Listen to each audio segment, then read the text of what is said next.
ஓம் சரவணபவ. முருகப்பெருமானின் எத்தனையோ கோவில்கள் இங்கு உள்ளன. அதில் கைலை மலைக்கு இணையான கோவில் எது என்று உங்களுக்கு தெரியுமா? அந்த கோவில் அத்தனை சக்தி படைத்தது என்று கூறுகின்றார்கள். கைலைக்கு சென்று சிவபெருமானை வழிபட்டால் நமக்கு என்ன பலன்கள் கிடைக்குமோ அத்தகைய பலன்களை தரக்கூடிய ஒரு அற்புதமான கோயில் தமிழ்நாட்டிலே உள்ளது. முருகப்பெருமானின் கோவில்களிலே மிகவும் பிரசித்தி பெற்ற கோயில். அந்த கோவில் கைலாயமலைக்கு ஒப்பாக உள்ளது என்று அருணகிரிநாதரால் கூறப்பட்டுள்ளது. முருகப்பெருமானின் திருப்புகளில் வரக்கூடிய ஒரு பாடலில் அந்த கோவிலை பற்றி அது கைலை மலைக்கு ஒப்பான கோவில் என்று கூறப்பட்டுள்ளது. அது எந்த கோவில் என்று நாம் இந்த பதிவில் பார்த்து விடுவோம். அது எந்த பாடலில் என்பதையும் நாம் பார்த்து விடுவோம். அருணகிரிநாதர் முருகப்பெருமானை குறித்து பல திருப்புகழ் பாடலை பாடியுள்ளார். அதில் இந்த தலத்தை குறித்து மிகவும் அதிகமான பாடல்களை பாடியுள்ளார்.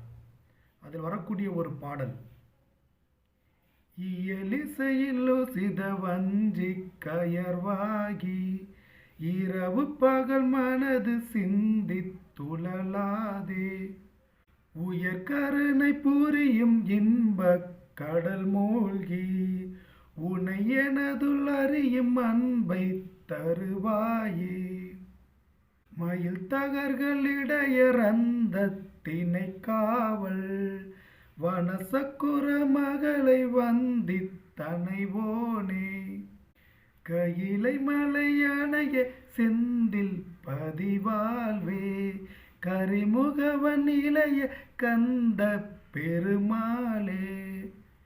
உங்களுக்கு புரிஞ்சிருக்கும் இந்த திருப்புகழ் பாடப்பட்ட தலம் எந்த தலம் என்று உங்களுக்கு புரிந்திருக்கும்.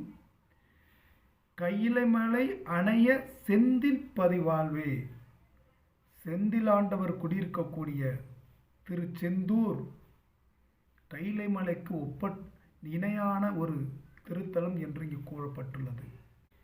கைலை மலைக்கு ஒப்பானது என்று அருணகிரிநாதர் திருச்செந்தூரை இந்த திருப்புகழிலே குறிப்பிட்டு கூறியுள்ளார். அப்படிப்பட்ட அற்புதமான திருத்தலம். உண்மையாலுமே திருச்செந்தூரில் இன்றைக்கி நம்ம கூடுற கூட்டத்தை பார்த்திங்கன்னா மக்களுக்கு அந்த முருகப்பெருமானுடைய அருள் கிடைத்து அவர்கள் வாழ்க்கையை அடுத்த கட்டத்தை நோக்கி போகிறனால தான் இன்றைக்கி கூட்டம் கூடிக்கிட்டே போகுது.